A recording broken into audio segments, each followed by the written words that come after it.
Well, it was a long time coming. It certainly was. Today, President Donald Trump granted a posthumous pardon to the first black heavyweight champion and Galveston native Jack Johnson. An all-white jury convicted Johnson more than a century ago in a racially motivated prosecution. His crime? Transporting a woman across state lines for immoral purpose. Johnson was black. His girlfriend was white. Our Matt Doherty is live from Jack Johnson Park in Galveston with how this pardon came about. Matt.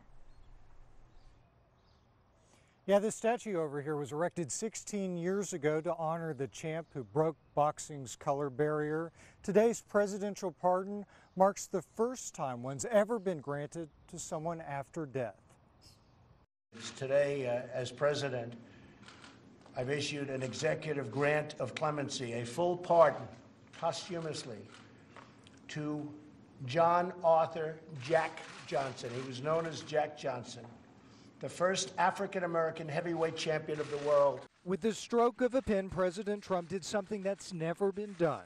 How's that for an autograph? Pardoning the fighter, if only for the history books, 72 years after he died. A truly great fighter. In his day, the Galveston-born boxer was the toughest fighter in the world. In 1908, he became the first African-American to win the heavyweight championship title.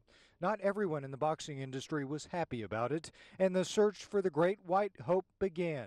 When that failed, other tactics were used.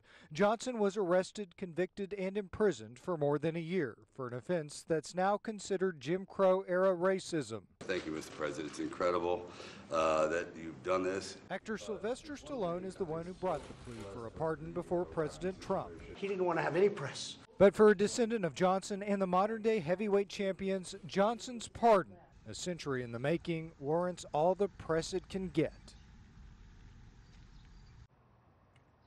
Now, U.S. presidents in the past have chosen not to pardon Johnson. Many people say that's because they did not want to set a precedent.